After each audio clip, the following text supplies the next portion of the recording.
Hello students, welcome to T point SSC polity class series में आपका स्वागत है। आज की क्लास में हम पॉलिटी का एक बहुत important topic controller and audit general of India discuss करने। अच्छा, क्या है कंट्रोलर एंड ऑडिट जनरल, क्या होता है सीएजी?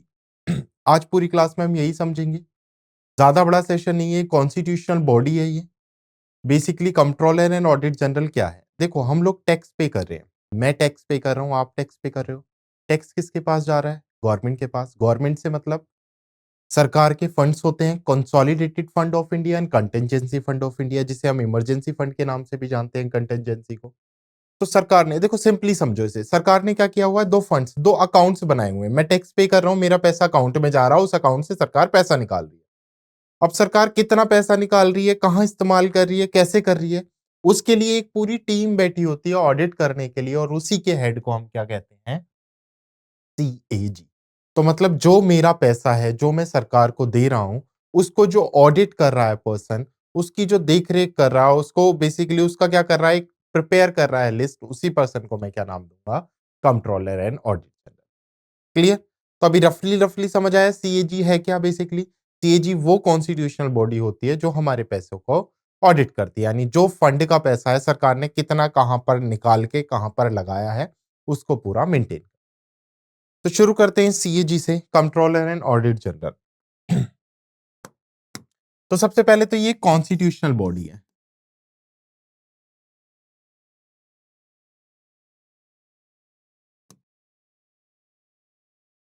कॉन्स्टिट्यूशनल बॉडी का मतलब क्या है? इसके लिए आर्टिकल्स हैं, आर्टिकल 148 से 151। तो आर्टिकल है, तो आर्टिकल से ही चलो शुरुआत कर लेते हैं। तीन आर्टिकल से याद रखो, आर्टिकल 148, 149 और आर्टिकल 151। आर्टिकल 148 कहता है अपॉइंटमेंट ऑफ सीएजी, इसकी सैलरी की बात करता है, इसकी औथ की बात करता है, इसके रिजाइन की बात करता है। 149 किस चीज की बात करता है? आर्टिकल 149। देखो 48 के अंदर सब कुछ मेंशन है, 149 के अंदर क्या मेंशन है? Duties of CAG. सीएजी की ड्यूटीज क्या क्या है, इसके कर्तव्य क्या क्या है। Next article 151। आर्टिकल 151 रिपोर्ट की बात करता है, account report and audit report. अभी आपको कंफ्यूज नहीं होना है, अभी मैंने सिंपली आर्टिकल लिखवाए हैं, तीन आर्टिकल्स लिखवाए हैं। 148 के अंदर सीएजी के बारे में completely. 149 what are the responsibilities and duties of the CAG, जो हम पढ़ने वाले हैं। उसके साथ साथ आर्टिकल 151 रिपोर्ट की बात करता है। देखो रफली अगर मैं बात करूं, सीएजी क्या करेगा? दो फंड्स है, वहां से क्या करेगा? ऑडिट करेगा और अपनी रिपोर्ट प्रेसिडेंट को सबमिट करेगा। ये स्टेट के लिए भी ऑडिट करेगा, सेंट्रल गवर्नमेंट के लिए भी ऑडिट करेगा, और प्रेसिडेंट उस रिपोर्ट को पब्लिक अकाउंट कमेटी, जो लोकसभा में बैठी होती है 22 मेंबर्स की टीम, उसके सामने रिप्रेजेंट करती है। तो एक एक करके हम कंप्लीटली इस टॉपिक को अच्छे से समझेंगे। क्लियर? तो चलो शुरू करते हैं। मैं बात कर रहा हूं सीएजी की, controller and audit general. Article हमने देख लिया है। सबसे पहले सीएजी की मैं बात करूं तो इसे कहा जाता है गार्जियन ऑफ पब्लिक पर्स। किस नाम से जाना जाता है इसे? गार्जियन ऑफ पब्लिक पर्स के नाम से जाना।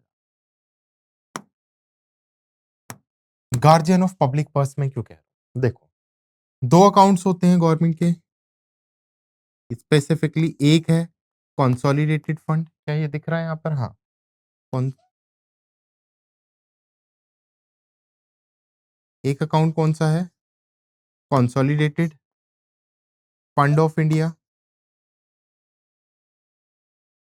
और सेकंड अकाउंट है कंटिजेंसी फंड ऑफ इंडिया। दो अकाउंट है, consolidated fund of India and contingency fund of India. जब मैं कंसोलिडेटेड फंड की बात कर रहा हूं तो इसके थ्रू पार्लियामेंट के पास पावर है कि पार्लियामेंट यहां से क्या कर सकती है? पैसा निकाल सके। मतलब यहां से बिल पास होगा, फाइनेंस बिल बनेगा, मनी बिल बनेगा, और फिर पैसा निकलेगा। कंटिजेंसी फंड क्या होता है? ये एक तरह का इमरजेंसी फंड होता है, जहां से प्रेसिडेंट के पास पावर होती है, प्रेसिडेंट क्या निकाल सकते हैं? पैसा। अब मैं आपसे कह रहा हूं मैं टैक्स पे कर रहा हूं, मेरा पैसा कहां जा रहा है? Consolidated fund and contingency fund. यहां से पैसा कौन निकाल रहा है? कंसोलिडेटेड फंड से पार्लियामेंट निकाल रही है, यानी बिल पास करके। और कंटिजेंसी फंड से कौन निकाल सकते हैं? प्रेसिडेंट निकाल सकते हैं। ये इमरजेंसी फंड। अब किस से कितना पैसा निकला है, कहां इस्तेमाल हुआ है, इस सब का डेटा कौन चेक करेगा? सीएजी। तो जो मेरा पैसा है, जो मैं सरकार को दे रहा हूं, उसकी देखरेख कर रहा है ना ये, इसलिए इसे क्या कहा जाता है? Guardian of public purse. तो कई बार यहां से पूछ लेता है कि गार्जियन ऑफ पब्लिक पर्स के नाम से किसे जाना जाता है? तो किसे जाना जाता है गार्जियन ऑफ पब्लिक पर्स के नाम से? सीएजी को कहा जाता है गार्जियन ऑफ पब्लिक पर्स। बताओ, क्लियर है यहां तक? गार्जियन ऑफ पब्लिक पर्स क्यों कहा मैंने, ये भी समझा दी, क्योंकि हमारे पैसे की ये देख-रेख कर रहा है। अब इसके बेसिक से स्टार्ट करते हैं। सबसे पहले बात करते हैं इसकी क्वालिफिकेशन। बेसिक पर्पस तो मैंने इसका समझा ही दिया ना आपको कि इसका काम क्या होता है। क्या काम होता है इसका? हमारे पैसे की देख-रेख करना, इन दो फंड्स को स्पेसिफिकली सेंटर और स्टेट दोनों के लिए ऑडिट करना। अभी मैं बताऊंगा अभी। क्वालिफिकेशन देखो, एज पर कॉन्स्टिट्यूशन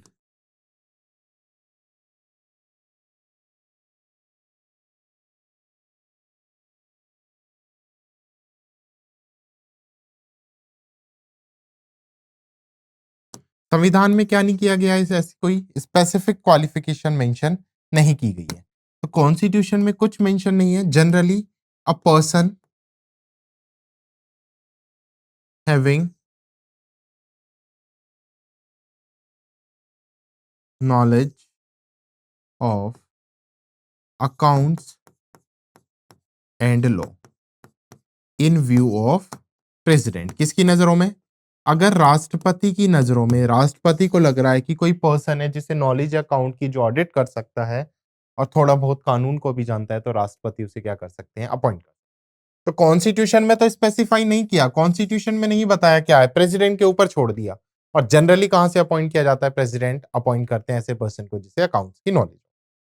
तो इस पर्सन को अपॉइंटमेंट अगर आपसे पूछेगा किसके थ्रू किया जाएगा? प्रेसिडेंट के थ्रू किया जाएगा। इस पर्सन को अगर रिजाइन देना हो तो ये किसको रिजाइन सबमिट करेगा? प्रेसिडेंट को सबमिट करेगा। इसको ओथ भी कौन दिलाएंगे? प्रेसिडेंट ही दिलाएंगे। और क्या बचा यहां पर? इसका रिमूवल। इसका रिमूवल कैसे होगा? इसका रिमूवल होगा सुप्रीम कोर्ट के जजेस की तरफ। अब मैं सुप्रीम कोर्ट आपको पढ़ा चुका हूं जुडिशरी में। वहां पर मैंने एक्सप्लेन किया है कि सुप्रीम कोर्ट के जजेस को कैसे हटाया जाता है। जिस तरह से सुप्रीम कोर्ट के जजेस को हटाया जा सकता है, ऐसे ही कंट्रोलर ऑडिट जनरल यानी सीएजी को उसके पद से हटाया जा सकता है। ये प्रोसीजर मैं समझाऊंगा अभी कैसे हटाया जा सकता है, दोबारा एक्सप्लेन कर दूंगा एक बार। उसके साथ साथ टेन्योर लिख लो इसका। टेन्योर होता है इसका 6 years और 65 years। या तो 6 साल या 65 साल, मतलब दोनों में से जो भी पहले हो जाए। या तो पहले क्या हो जाए, 6 साल कंप्लीट कर ले ये, या पहले क्या कर ले ये, 65 साल कंप्लीट कर ले। अब इसका मतलब क्या है कि पहले 6 साल कंप्लीट कर ले, 65 साल कंप्लीट कर ले?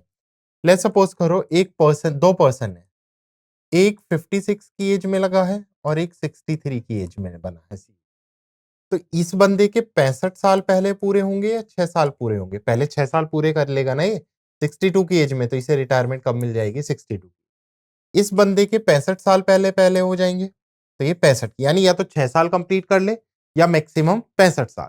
अगर 65 साल से पहले 6 साल कर लेगा तो सही है, 65 साल से पहले 1 साल हो, जैसे ये है 63 की एज में लगा, तो अब 6 साल तो पूरे कर नहीं सकता क्योंकि 65 से अबव हो जाएगा, तो 65 ईयर्स पे रिटायर हो जाएगा। अब ये है, अगर ये 65 की एज तक जाएगा तो ये 9 साल तक रहेगा, लेकिन मैक्सिमम कितना है? 6 साल। तो या तो 6 साल या हम क्या बोल सकते हैं? 65 साल। क्लियर? तो गार्जियन ऑफ पब्लिक पर सीएजी, कॉन्स्टिट्यूशन में इसकी कोई क्वालिफिकेशन मेंशन नहीं है। प्रेसिडेंट के थ्रू अपॉइंट किया जाता है। प्रेसिडेंट ऐसे पर्सन को अपॉइंट करते हैं जिसे लॉ की क्या हो, कंप्लीटली नॉलेज हो। अपॉइंट किया जाता है प्रेसिडेंट के थ्रू, तो देखो सब कुछ प्रेसिडेंट के हाथ में। जब प्रेसिडेंट के हाथ में क्वालिफिकेशन दे दी तो अपॉइंटमेंट भी प्रेसिडेंट के हाथ में, रिजाइन भी प्रेसिडेंट के हाथ में, ओथ भी इसको प्रेसिडेंट ही दिलवाते हैं। उसके साथ साथ रिमूवल, इसका रिमूवल का प्रोसीजर थोड़ा सा अलग है, ऐसे नहीं डायरेक्ट प्रेसिडेंट रिमूव कर देंगे, उसके लिए पूरा पार्लियामेंट चाहिए होगा। तो रिमूवल कहां से होगा इसका? सुप्रीम कोर्ट के जज के थ्रू। और टेन्योर कितने साल का होता है इसका? 6 years, या तो मैं बोल दूं या मैं क्या बोल दूं यहां पर, 65 years। तो 6 साल या 65 साल इसका होगा टेन्योर। क्लियर? तो दोनों में से जो भी पहले हो जाएगा। काम क्या करता है, ये दो फंड्स हैं यहाँ पर मैंने लिखवाए हैं, कौन कौन से फंड, कंसोलिडेटेड फंड और कंटिजेंसी फंड, इन दोनों फंड्स को ये ऑडिट करता है। डन, चलो आगे बढ़ते हैं। अब नेक्स्ट, अब मैं इसके रिमूवल की बात कर रहा हूं। मैंने कहा था ना रिमूवल कैसे होगा इसका, सुप्रीम कोर्ट के जज की तरह।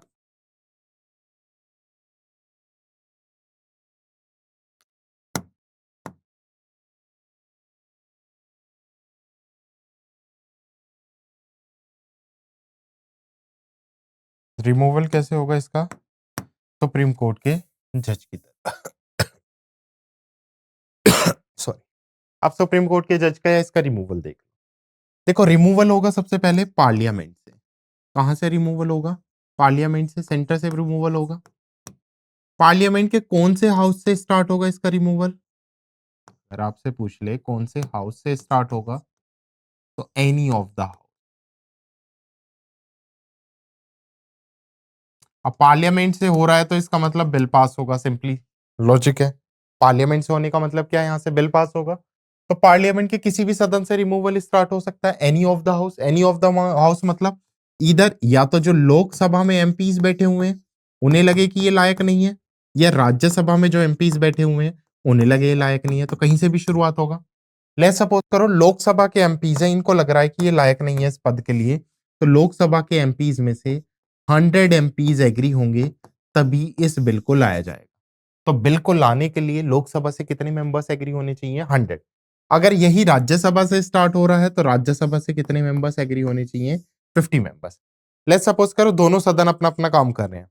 राज्यसभा में किसी को लगता है कि सीएजी को हटाना चाहिए, करप्ट है या जो भी रीजन है, तो राज्यसभा से हटाने के लिए बिल लाया जाएगा पहले, क्योंकि राज्यसभा ने इनिशिएटिव लिया है। तो राज्यसभा से 50 एमपी से एग्री होने तभी बिल आएगा। और यही अगर लोकसभा से ऐसे शुरुआत हो रही है तो लोकसभा से कितने एमपीस, कितने मेंबर्स एग्री होने चाहिए, 100 मेंबर्स एग्री होने चाहिए बिल लाने के लिए। मैं अभी पास करने की बात नहीं कर रहा हूं, अभी मैं सिंपली बोल रहा हूं अगर हमें बिल को लेके आना है, अगर हमें बिल को इंट्रोड्यूस करना है, तो बिल को लाने के लिए यहां पर 100 मेंबर्स और यहां पर 50 मेंबर्स का एग्रीमेंट जरूरी है। ओके, आगे देखो यहां पर, यहां से 100 मेंबर्स एग्री हो गए, यहां से कितने मेंबर्स एग्री हो गए, यहां से 50 मेंबर्स एग्री हो गए। एक बार अगर ये एग्री हो जाते हैं तो एग्री होने के बाद इस बिल को दोनों सदन से पास कराया जाएगा, बोथ हाउसेस से पास कराया जाएगा। किस मेजॉरिटी के साथ, 2/3 मेजॉरिटी के साथ, जिसे हम स्पेशल मेजॉरिटी के नाम से जानते हैं। अब बिल पास होगा स्पेशल मेजॉरिटी के साथ, दोनों सदन से पास हो गया, तो पास होने के बाद जाएगा स्पीकर ऑफ लोकसभा के पास। पास हुआ, किसके पास चला गया, स्पीकर ऑफ लोकसभा के पास चला गया। स्पीकर ऑफ लोकसभा क्या करेगा, एक 3 मेंबर्स की टीम बैठाएगा, 3 मेंबर्स की एक टीम बैठेगी और ये 3 मेंबर्स चेक करेंगे लीगल तरीके से कि क्या सच में वो दोषी है या नहीं, और अपनी रिपोर्ट किसको सबमिट करेंगे, प्रेसिडेंट को। और फाइनली प्रेसिडेंट क्या कर देंगे, इसका रिमूवल। तो देखो लास्ट में आया तो प्रेसिडेंट के पास ही, बट एक पूरा प्रोसीजर हो गया, ऐसा नहीं है कि डायरेक्ट प्रेसिडेंट ने रिमूव कर दिया। पहले सदन में बिल आया, दोनों सदनों में से इसमें से 100 मेंबर्स एग्री होंगे या इसमें से 50 मेंबर्स, जिसमें भी आएगा। फिर दोनों सदन से बिल पास हुआ, फिर स्पीकर के पास गया।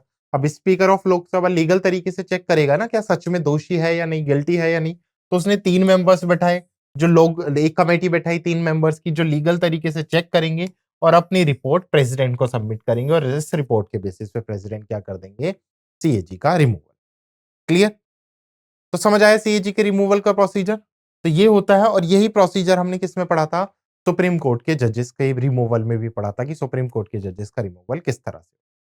डन, डन, ठीक है। तो रिमूवल समझ आया, रिमूवल तक क्लियर है। अब इसके फंक्शन की बात करते हैं, इसके वर्क की बात करते हैं।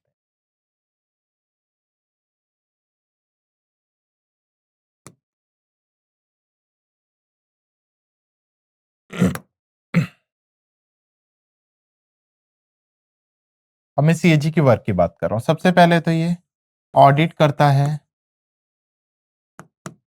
सेंटर एंड स्टेट गवर्नमेंट दोनों के फंड्स।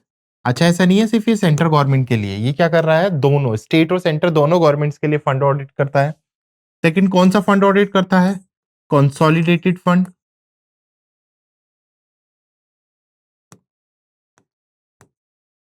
सेकेंड, कंटिंजेंसी फंड,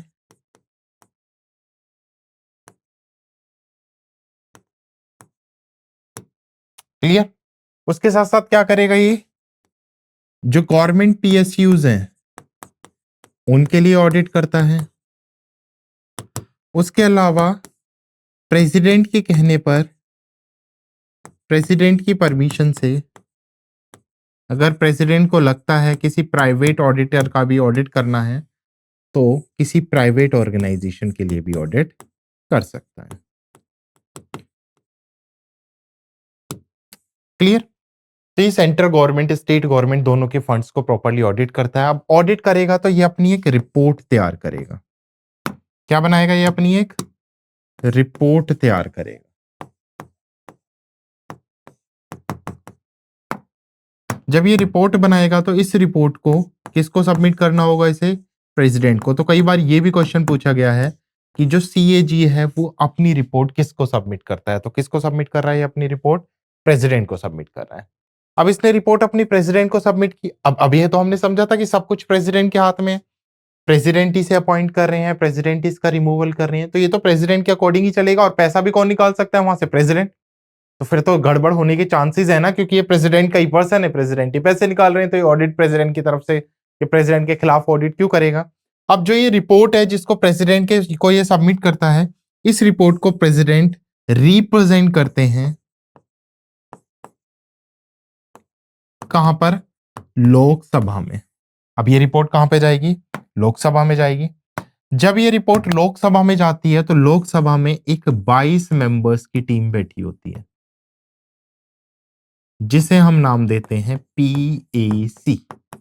इसकी फुल फॉर्म क्या हो गई, पब्लिक अकाउंट कमेटी, जहां पर 15 मेंबर लोकसभा से होते हैं और 7 मेंबर राज्यसभा से होते हैं।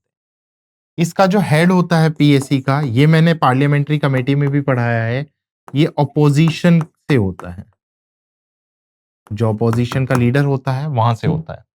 तो अब प्रेसिडेंट इस रिपोर्ट को रिपब्लिश करेंगे कहां पर, लोकसभा में।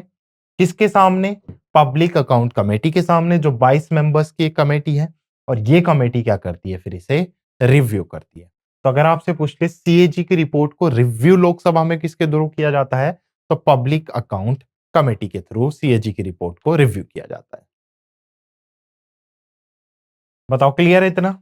तो क्या क्या हो गया, ये ऑडिट करेगा सेंटर स्टेट के लिए कंसोलिडेटेड फंड, कंटिंजेंसी फंड, उसके अलावा जो भी पीएसयूज वगैरह हैं उनके लिए ऑडिट करता है, और साथ के साथ जो प्रेसिडेंट है उसकी परमिशन पर प्राइवेट ऑर्गेनाइजेशन के लिए भी ये ऑडिट कर सकता है। रिपोर्ट, जब मैं रिपोर्ट की बात कर रहा हूं तो ये अपनी रिपोर्ट सबमिट करता है किसके, इन बिहाफ ऑफ या in present of president.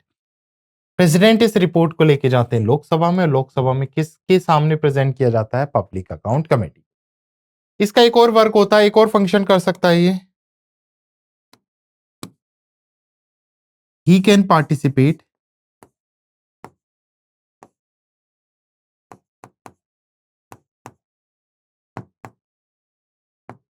in the sessions of लोक सभा एंड राज्यसभा। देखो, लोकसभा और राज्यसभा में जो सेशंस चल रहे हैं ये उसमें पार्टिसिपेट कर सकता है, but without a right to vote, but without अ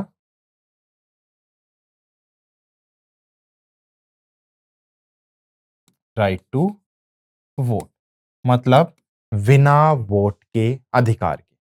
तो ये लोकसभा राज्यसभा के सेशंस में पार्टिसिपेट करेगा, सेशंस में पार्टिसिपेट करेगा, but without a right to vote. क्या नहीं करना करेगा वहां पर, ये वोट का इसे क्या नहीं होगा, अधिकार नहीं होगा किसी भी तरह का। तो मतलब सेशंस में बैठ सकता है, देख सकता है कि सेशंस में एक्चुअल में चल क्या रहा है, बट वहां पर क्या नहीं कर सकता, ये किसी भी तरह से वोट नहीं कर सकता। उसके अलावा मैं बात करूं, प्रेजेंट में कौन चल रहे हैं सीएजी,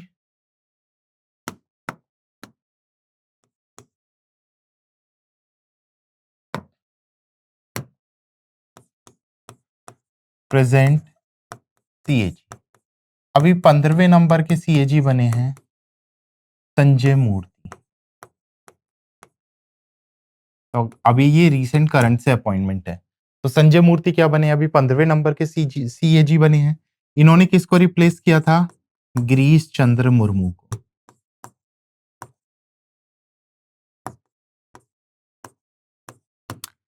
तो अभी प्रेजेंट में संजय मूर्ति सीएजी हैं। कौन से नंबर के हैं? 15वें नंबर के हैं। किसको रिप्लेस किया है इन्होंने? गिरीश चंद्र मुर्मू को रिप्लेस किया है।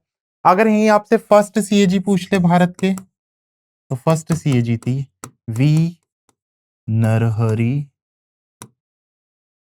राव। तो वी नरहरि राव भारत के पहले सीएजी थे। अभी प्रेजेंट में संजय मूर्ति चल रहे हैं। गिरीश चंद्र मुर्मू को इन्होंने रिप्लेस किया। तो 14वें नंबर के गिरीश चंद्र मुर्मू। गिरीश चंद्र मुर्मू वही है जो क्या रहे हैं जम्मू एंड कश्मीर के पहले लेफ्टिनेंट गवर्नर। तो देखो क्या था, 2019 में जम्मू कश्मीर क्या बना था? यूनियन टेरिटरी बना था। हम सबको पता है यूनियन टेरिटरी में हेड कौन होता है? एलजी, जिसे हम बोलते हैं लेफ्टिनेंट गवर्नर। तो जब जम्मू कश्मीर यूनियन टेरिटरी बना तो उस टाइम पे पहले यानी 2019 में जो पहले लेफ्टिनेंट गवर्नर बनाए गए थे वो गिरीश चंद्र मुर्मू थे। आगे चल के ये 14वें नंबर के क्या बने? सीएजी बने और अभी इनका रिटायरमेंट हुआ है। और इनको किसने रिप्लेस किया है? संजय मूर्ति जी ने इनको रिप्लेस किया है। क्लियर? तो सीएजी के बारे में सारे पॉइंट समझ आए। What is CAG, what is the purpose of CAG, क्या फंक्शन होता है? तो एक बार मैं क्विक रिवाइज करा देता हूं सेशन, क्या क्या हम लोगों ने देखा है सीएजी के बारे में। शुरुआत की थी हमने, सीएजी कॉन्स्टिट्यूशनल बॉडी है। हमने आर्टिकल देखा था 148 में, appointment, salary, oath and resign. Appointment कौन करते हैं? President. Salary president, oath president, resign भी हमने क्या देखा था? प्रेसिडेंट। 149 में ड्यूटीज, ड्यूटीज क्या हो गई? स्टेट और सेंटर दोनों के लिए ऑडिट करना, प्राइवेट ऑर्गेनाइजेशन के लिए भी ऑडिट करना, और लोकसभा राज्यसभा के सेशंस में भी ये पार्टिसिपेट कर सकते हैं। बट अगर वहां पर कोई बिल पास हो रहा है तो वहां पर इन्हें वोटिंग का अधिकार नहीं होगा। रिपोर्ट, अपनी रिपोर्ट किसको सबमिट करते हैं? प्रेसिडेंट को। दो तरह की रिपोर्ट बनाते हैं, अकाउंट रिपोर्ट और ऑडिट रिपोर्ट। और ये किस आर्टिकल के अंदर मेंशन है? आर्टिकल 151 के। उसके अलावा हमने देखा इन्हें गार्जियन ऑफ पब्लिक पर्स के नाम से जाना जाता है। क्यों? क्योंकि जो दो फंड्स हैं उनके लिए ये ऑडिट करते हैं। कॉन्स्टिट्यूशन में इनकी क्वालिफिकेशन स्पेसिफिक नहीं की गई है, सब कुछ प्रेसिडेंट के हाथ में है। बस रिमूवल याद रखना है, सुप्रीम कोर्ट के जज के बराबर होता है और टेन्योर 6 से 6 साल या फिर 65 साल होता है, जो भी पहले हो जाए। सुप्रीम कोर्ट के जज का रिमूवल यहाँ पे मैंने बताया कोई भी सदन से स्टार्ट होगा। कई बार ऐसे भी क्वेश्चंस बने हैं कि जो सीएजी है उसका रिमूवल किस सदन से स्टार्ट होता है? तो किस भी सदन से स्टार्ट हो सकता है, इधर लोकसभा, राज्यसभा। लोकसभा से 100 एमपी, राज्यसभा से 50, 2/3 से दोनों में पास। स्पीकर 3 मेंबर कमेटी बैठाएगा और ये अपनी रिपोर्ट प्रेसिडेंट को देंगे। और फाइनली प्रेसिडेंट क्या कर देंगे? रिमूवल कर देंगे। और उसके बाद लास्ट हमने इसका फंक्शन समझा है कि काम क्या है, कैसे ऑडिट करता है, कैसे इसकी रिपोर्ट पीएससी के पास जाती है, और उसके साथ साथ स्टैटिक्स में कि अभी कौन चल रहे हैं और फर्स्ट कौन थे। तो संजय मूर्ति और फर्स्ट कौन थे? वी नरहरि राव। क्लियर? तो ये था सीएजी से रिलेटेड इंपॉर्टेंट टॉपिक। काफी इंपॉर्टेंट पर्सनैलिटी है सीएजी। तो अभी हम धीरे धीरे सारी पर्सनैलिटीज नेक्स्ट क्लास में हम attorney general, advocate general, UPSC member, SPSC members, finance commission, इन सब के बारे में, इलेक्शन कमीशन, इन सब के बारे में डिस्कस करेंगे। क्लियर? तो I hope you like the session. Thank you.